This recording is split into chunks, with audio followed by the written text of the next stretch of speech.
तो हेलो मेरे प्यारे दोस्तों, तो कैसे हो आप सभी। उम्मीद करता हूँ आप सभी स्वस्थ होगे, मस्त होगे और आपका जो पढ़ाई होगा अच्छे से चल रहा होगा।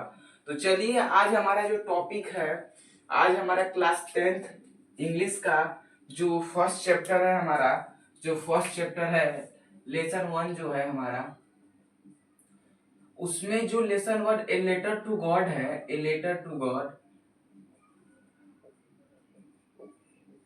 ए लेटर टू गॉड है, उसमें पोयम है, उसमें पोयम है। और वो जो पोयम है दोस्तों, वो पोयम कितने हैं? दो हैं। फर्स्ट है एक the stuff snow and second है फायर एंड आइस। इन दोनों का जो कॉम्बिनेशन है, यानी इन दोनों का मैं आज क्या पढ़ाऊंगा आप लोगों को, सेंट्रल आइडिया कैसे लिखते हैं, सेंट्रल आइडिया इसका कैसे लिखते हैं, मतलब एग्जाम में हम कैसे लिखेंगे कि बोर्ड एग्जाम में हमको 4 नंबर मिल जाएगा। हम बोर्ड एग्जाम में इसको कैसे लिखेंगे, बोर्ड एग्जाम में इसको कैसे लिखेंगे कि हमको भैया 4 नंबर हमको पूरा पूरा मिल जाए। तो आइए आज हम आपको बताएंगे कि बोर्ड एग्जाम में आप इसको कैसे लिखेंगे तो आपको क्या होगा कि पूरा नंबर मिल जाएगा। अब देखिए, इसके पहले आप सभी को थोड़ा सा बात ध्यान में समझ लीजिए कि अ लेटर टू गॉड क्या पढ़ाना है हमें, a letter to God, sorry पढ़ाना नहीं है, ए लेटर टू गॉड। इसको मैं, मेरे पास उतना समय नहीं है, मेरे पास इतना असाइनमेंट तैयार करना रहता है मेरे दोस्तों। मैं भी इस वर्ष क्लास 11th में हूँ, जिस कारण मुझे भी होमवर्क मिलता है। तो मैं इसको पढ़ूंगा, उसके बाद पढ़ाऊंगा, उसके लिए मेरे पास समय नहीं बचता है। लेकिन इसकी थ्योरी मुझे मालूम है, इसकी जो शॉर्ट फॉर्म इसमें मालूम है। इसमें एक लेंचो नाम का लड़का रहता है और वो क्या करता है, भगवान पर उसको बहुत ज्यादा विश्वास होता है। वो फसल जब उसका खराब हो जाता है तो वो एक लेटर लिखता है, जिस कारण वो क्या होता है कि वो लेटर पोस्ट मास्टर के पास जाता है और पोस्ट मास्टर उसको पैसा देता है। और उसे पैसा भी कम लगता है, 70 रुपये मिलता है, कलेक्टर के देता है। वो बोलता है कि भगवान, आप पोस्ट मास्टर यानी कि पोस्ट मास्टर आज से आप पैसा मत भेजिए, क्योंकि ये सब बंच ऑफ क्रूक्स हैं, सब बेईमान है, सब ये सब पूरे पैसे चुरा ले रहे हैं सब। जिस कारण से वो वहां पर जाके फिर से वो सेकेंड लेटर लिखता है और वहां पे स्टोरी समाप्त हो जाता है। तो देखिए, आज हम क्या करेंगे, फर्स्ट चैप्टर जो है हमारा dust of snow and fire and ice, ये दो पोयम है हमारे पास। इन दोनों पोयम का सेंट्रल आइडिया खूब बढ़िया से कैसे लिखे, तो पहले हम पोयम को ध्यान समझ लेते हैं। इसमें एक पोएट है जो बहुत ही दुखी में है, और उस पर क्या करता है, एक कौवा है और एक हेमलॉक ट्री है। इसमें क्या है, इस डस्ट ऑफ स्नो वाले, इस डस्ट ऑफ स्नो में दो पार्ट, 3 4 पार्ट्स हैं। पहला तो है आपके पास क्रो है, और आपके पास दूसरा जो है हेमलॉक ट्री है, हेमलॉक ट्री है। और तीसरा आपके पास है एक पोएट है, वो तो सब में होता है, आप सभी जानते हैं, पोएट है। और एक चीज है आप में, वो है हमारा snow, dust of snow, dust of snow. ये दोनों, ये 4 चीजें हैं। ये 4 चीजें क्या होता है कि ये जो चीजें हैं हमारे पोयम में, ये सब एक निगेटिविटी थिंग्स हैं, निगेटिव थिंग्स हैं, जो कि लोग इसे बुरा मानते हैं।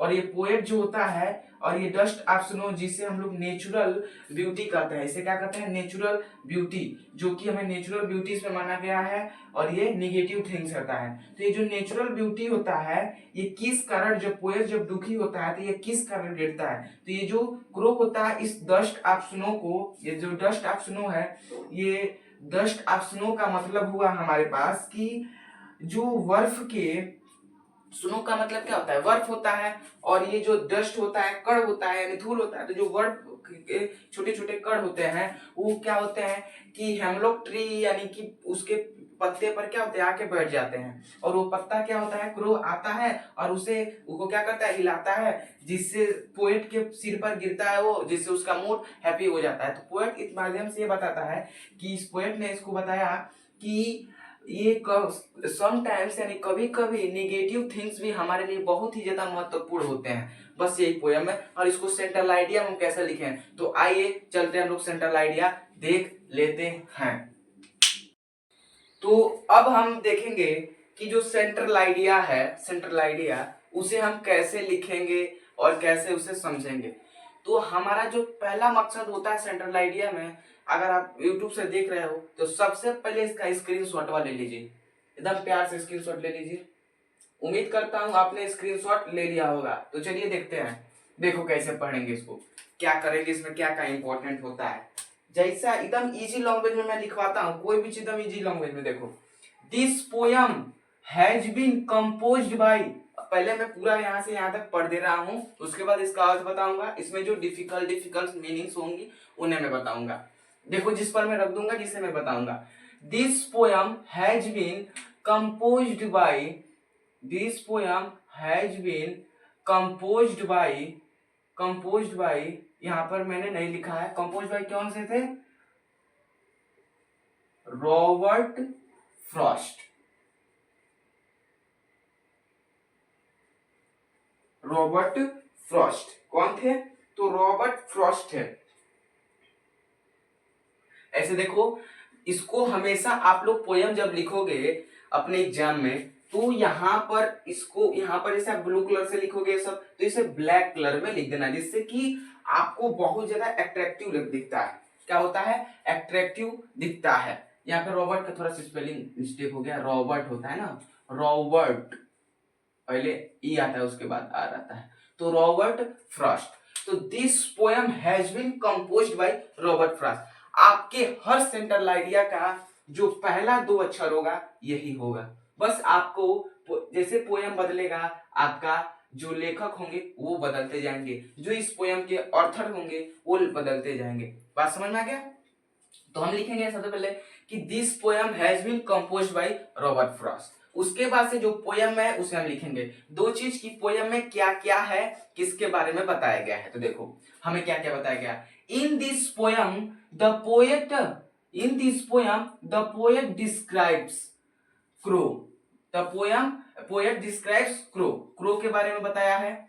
The crow sets of dust of snow on the poet. The poet is sad, but snow changes his mood and makes him happy. Snow makes him happy. यहाँ पे लगा देंगे हम। Dust of snow symbolize natural joy. अब यहाँ पर देखो, यहाँ से अब समझना है हमें, इतना तो हमने बता दिया कि इसमें क्या है, एक क्रो है, वो क्या कर रहा है, डस्ट ऑफ स्नो को क्या कर रहा है, हिला रहा है और पोएट के ऊपर गिरा दिया है। डहलिया को हिलाकर धूल के कण, सॉरी बर्फ के कण को ऊपर पोएट के ऊपर क्या कर दिया, गिरा दिया है। The poet is sad but snow changes his mood, और उसने क्या कर दिया है, उस जो पोएट था सैड था, बट जो स्नो है, यहाँ पर जो स्नो क्या कर दिया है, उसके मूड को क्या कर दिया, एकदम बदल दिया है। स्नो जो है, बर्फ जो है, इसके मूड को क्या कर देता है, बदल देता है। एंड मेक्स हिम हैप्पी, और उसे हैप्पी बना देता है। अब देखो यहाँ पर अब क्या लिखेंगे कि भाई डस्ट ऑफ स्नो क्या है, तब लिखेंगे dust of snow symbolize natural joy, symbolize natural joy. अभी सभी का अर्थ मैं प्यार से बताऊंगा। सिंबलाइज नेचुरल जॉय वाइल जबकि while crow and hemlock tree symbolize natural things. अब देखो यहाँ पर ध्यान से, डस्ट ऑफ स्नो क्या कर रहा है, कैसा प्रतीत हो रहा है, तो नेचुरल जॉय प्रतीत हो रहा है। और क्या क्या, और हेमलॉक ट्री कैसा प्रतीत हो रहा है, crow and hemlock tree negative things, है ना, निगेटिव थिंग्स प्रदर्शित कर रहा है। The poet wants to, the poet, ये गलती कभी मत करना आप लोग, पहला जो अक्षर होगा कैपिटल से, पहला जो अक्षर होगा कैपिटल से हमेशा होना चाहिए। The poet wants to teaches us, हमें यह बताना चाहता है, द समटाइम्स कभी कभी negative things are very significant for us, they play a very important role, क्या करता है, important role in our life. बात यहां से कुछ समझ में आया। यहां से देखो, अब हमने कुछ शब्द लिखे हैं, उसका पहले अर्थ समझ लेते हैं। ये जो कंपोज्ड है, कंपोज्ड का मतलब जिसके द्वारा ये जो पोयम है, जिसके द्वारा ये पोयम है, उसको जो जिसके द्वारा ये पोयम क्या है, बनाया गया है, लिखा गया है, वहां पर उसका नाम कंपोज्ड का मतलब। ये किसके द्वारा बनाया गया है, तो तो रॉबर्ट फ्रॉस्ट के द्वारा कंपोज्ड किया है, यानी इसको बनाया है, या इसको क्या कर सकते हो, एक तरफ से इसके लेखक हैं, एक ऑथर है ना। अब यहां से देखो, इन this poem the poet describes crow. अब देखो सम इंपॉर्टेंट मीनिंग में इसको हम लिख देंगे डिस्क्राइब्स। डिस्क्राइब्स, ये जो डिस्क्राइब्स है हमारा DESCRIBES, डिस्क्राइब्स का मतलब होता है वर्णन। क्या होता है? वर्णन। वर्णन करते हैं किसके? क्रो के बारे में, है ना। यानी कि in this poem has been composed by Robert Frost, यह पोयम रॉबर्ट फ्रॉस्ट के द्वारा लिखा गया है या उनके द्वारा लाया गया है। अब देखो इन दिस पोयम, इस पोयम में द पोएट डिस्क्राइब्स क्रो, इस पोयम में, इन दिस पोयम का मतलब होता है इस पोयम में, द पोएट लेखक डिस्क्राइब्स वर्णन करते हैं क्रो के बारे में। कोई दिक्कत? द क्रोज सेक्स, यहां पर देखो इसका मतलब होता है SHKES, सेक्स। सेक्स का मतलब होता है हिलाना, है ना। Of dust of snow, of dust of snow क्या करता है? जो क्रो है, सबसे पहले देखो क्रो है, हिलाता है डस्ट ऑफ स्नो, बर्फ के कणों को, ऑन द पोएट, पोएट के ऊपर। The poet is sad, poet क्या है मेरे प्यारे दोस्तों? सैड है। क्या है? तो सैड है। क्या है? यहां पर थे ना, तो पोएट क्या है? सैड है। But snow changes, but snow changes, changes का मतलब आप सभी पर जानते हो, चेंज का मतलब होता है बदलना। बट जो स्नो है चेंजेज हिज मूड, क्या करता है? द पोएट इज सैड, जो पोएट है सैड है, लेकिन जो स्नो क्या करता है? उस पोएट के मूड को क्या कर देता है? चेंज कर देता है, और उसने मैक्स हिम हैप्पी, मैक्स मतलब बना देता है, हिम माने उसे, हैप्पी मतलब खुश, उसे का मतलब लेखक को, और लेखक को क्या करता है? खुश बना देता है। कोई दिक्कत यहां तक? नहीं। Dust of snow symbolize natural joy, symbolize क्या होता है? सिंबलाइज, सिंबलाइज, सिंबलाइज का मतलब होता है प्रतीत होना। क्या होना? प्रतीत होना। तो देखो जो डस्ट ऑफ स्नो है वो क्या करता है? नेचुरल जॉय प्रतीत होता है, नेचुरल जॉय को प्रतीत करता है, यानी नेचुरल जॉय का मतलब आप समझते हो, प्रकृति की खुशियों को प्रदर्शित करता है। प्रकृति में क्या है? आपने देखा होगा डस्ट ऑफ स्नो के मतलब प्रकृति के अनुभूति चीजों को क्या करता है? प्रदर्शित करता है, अच्छी चीजों को, नेचुरल जॉय को, खुशी को प्रदर्शित करता है। बट यानी कि नेचुरल जॉय को प्रदर्शित करता है, वाइल जबकि crow and hemlock tree symbolize negative things, जबकि crow and hemlock tree negative things को प्रदर्शित करते हैं। The poet wants, the poet, यहाँ पे पोएट जो है लेखक, वांट्स मतलब चाहते हैं, टू मतलब से, टीचेज मतलब बताना, अस माने हमें, यानी जो पोएट हैं हमें यह बताना चाहते हैं कि, डेट मतलब कि, समटाइम्स कभी कभी, निगेटिव थिंग्स यानी कि नकारात्मक चीजें, निगेटिव थिंग्स नकारात्मक चीजें, यहाँ पर निगेटिव थिंग्स का मतलब आप सभी जानते होंगे, कोई दिक्कत की बात नहीं है।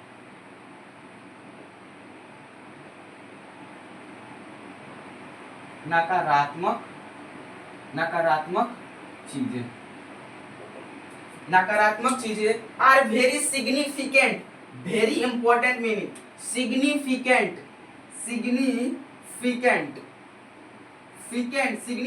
का मतलब होता है इंपॉर्टेंट, यानी कि महत्वपूर्ण, सिग्निफिकेंट फॉर अस, यानी ये बताना, पोएट हमें यह बताना चाहता है कि कभी कभी नकारात्मक चीजें भी यानी हमारे लिए, यहाँ पर हमारे लिए बहुत ही ज्यादा महत्वपूर्ण होते हैं। They play a very important role, यानी वे बहुत महत्वपूर्ण रोल निभाते हैं इन आवर लाइफ, हमारे जीवन में। तो इस पोयम का अपने समझ में आ गया होगा, हम एक बार बता दे रहे हैं हिंदी में। यह पोयम रॉबर्ट फ्रॉस्ट के द्वारा निर्धारित किया गया है। इस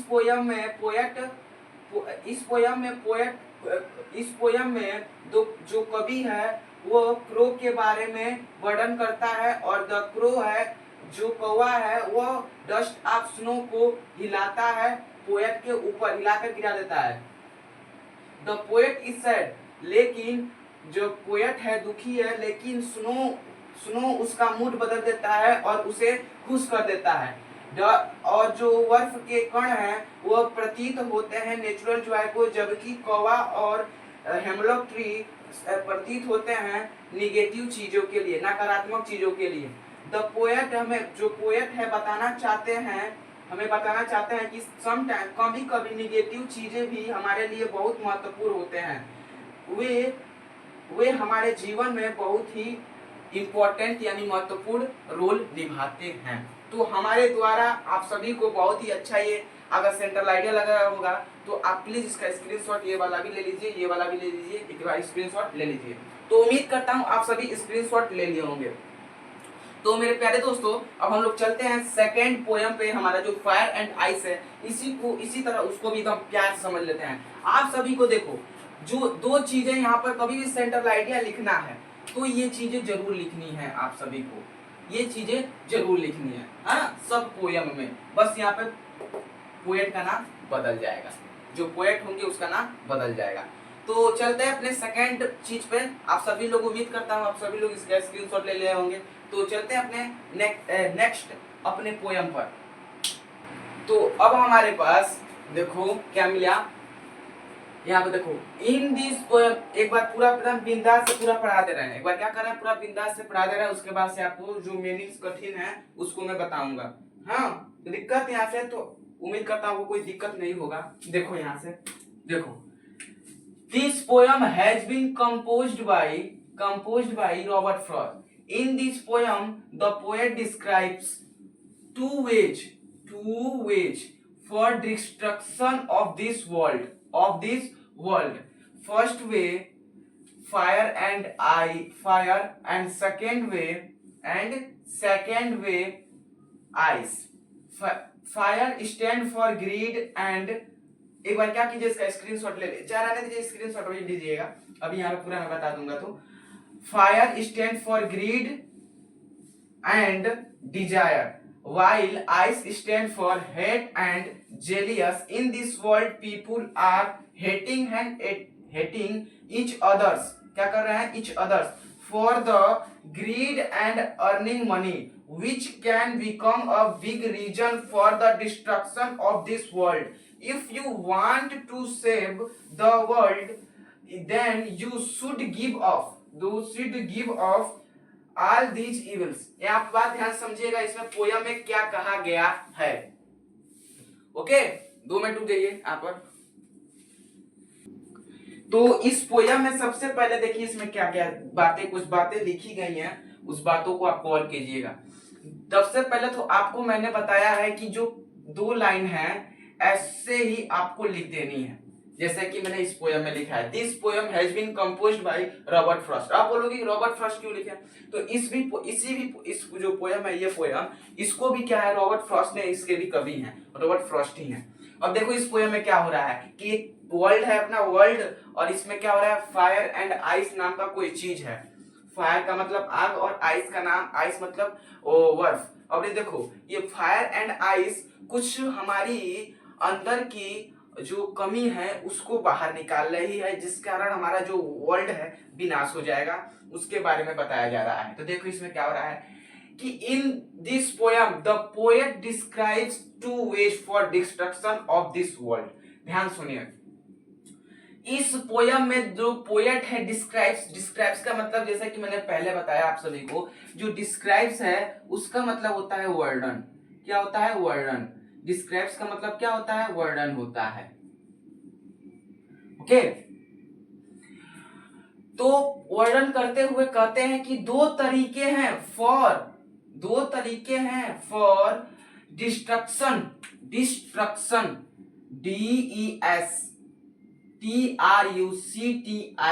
डिस्ट्रक्शन का मतलब होता है नष्ट या विनाश। ओके, विनाश। यानी 2 तरीके हैं इस संसार को विनाश करने के लिए, फॉर मतलब के लिए, विनाश करने के लिए 2 तरीके हैं। पोयम में बताया गया, जब पोएट जो हैं बोल रहे हैं कि इस वर्ल्ड को 2 तरीके हैं, क्या हो रहा है, 2 तरीके हैं इस वर्ल्ड को विनाश करने के लिए। फर्स्ट वे इज फायर, यानी पहला तरीका आग है। And second way my dear दोस्तों, एंड सेकेंड वे क्या है? सेकेंड वे क्या है हमारे पास? सेकेंड वे इज आइस, यानी जो दूसरा तरीका है आइस है, यानी कि बर्फ है। पहला तरीका क्या है? फायर, एंड दूसरा तरीका क्या है नष्ट करने के लिए? तो आइस है। दो तरीके हमारे पास मिल गए। अब देखो इसमें भी जो सिंबलाइज करेगा, जो फायर है ये सिंबलाइज मतलब प्रतीत, स्टैंड फॉर मतलब होता है प्रतीत करना या प्रतीत, स्टैंड फॉर मतलब होता है प्रतीत, हाँ प्रतीत। तो देखो आइस स्टैंड फॉर मतलब जो आइस है यह प्रतीत होता है ग्रीड एंड डिजायर। देखो ग्रीड एंड डिजायर, भैया डिजायर और ग्रीड का मतलब क्या है? ये जो फायर है हमारे अंदर ना भैया, फायर मतलब आग होता है। हमारे अंदर जो आग उबलती है किस लिए? किसी भी चीज को देखकर हमें लालच आ जाती है, किसी भी चीज को हमको देखकर क्या होता है? लालच आ जाती है। किसी भी चीज को हमको देखकर उससे क्या होता है? नफरत होता है। तो ग्रीड का मतलब होता है लालच और डिजायर का मतलब होता है नफरत। डिजायर का मतलब होता है नफरत। ओके, तो लालच और डिजायर, यहाँ पर आप सभी अब उतना मीनिंग आपको लिख नहीं रहे, आपको बता दे रहे हैं। डिजायर और ग्रीड, यहाँ पर मैंने लिख दिया ग्रीड एंड डिजायर।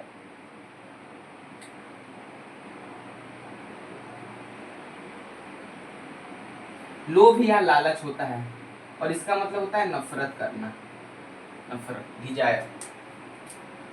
तो क्या होता है कि जो फायर है ये प्रतीत होता है लालच और डिजायर यानी नफरत, जबकि आइस प्रतीत होता है हेट एंड जेलियस। हेट का मतलब होता है घृणा, सॉरी यहाँ पे डिजायर का मतलब होगा ना लोभ और लालच।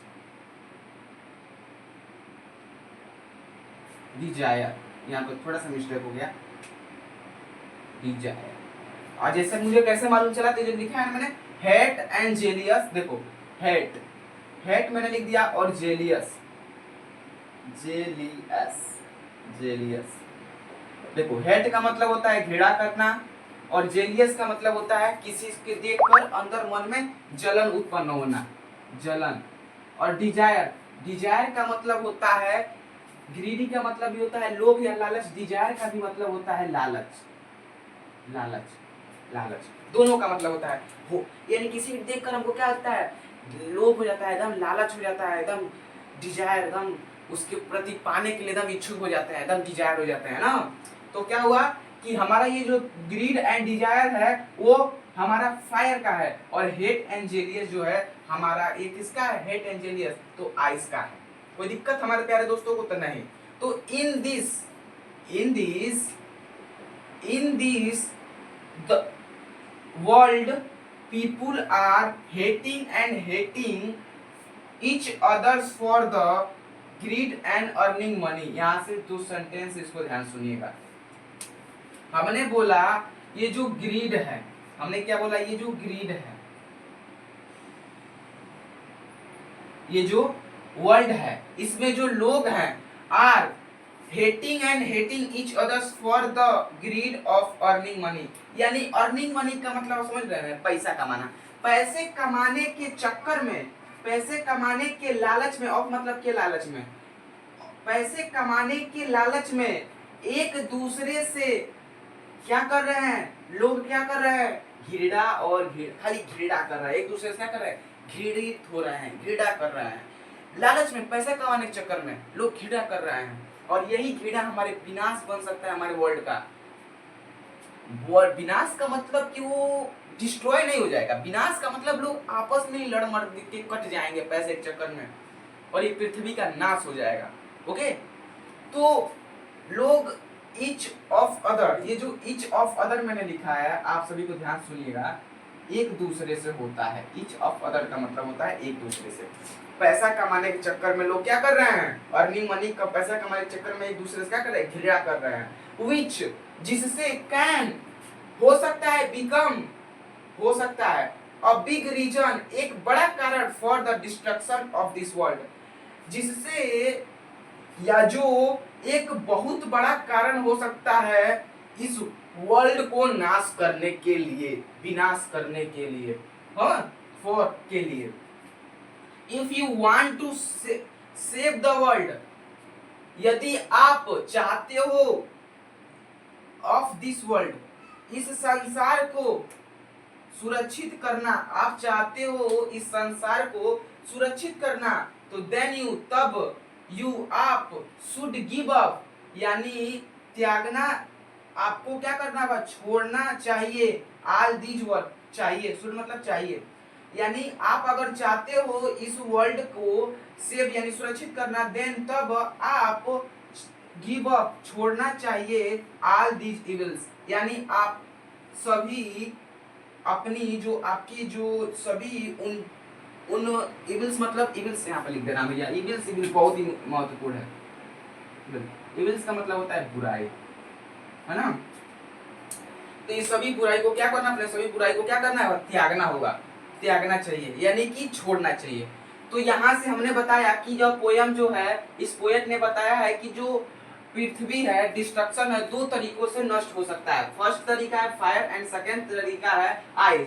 फायर हमें यह प्रतीत करता है लोभ और लालच प्रतीत करता है, जबकि आइस जो हमें प्रतीत करता है हेट एंड जेलियस प्रतीत करता है। इन दिस इस संसार में लोग एक दूसरे से पैसा कमाने के चक्कर में एक दूसरे से क्या कर रहे हैं, एक दूसरे से क्या कर रहे हैं, ग्रीड लालच कर रहे हैं पैसा कमाने के चक्कर में।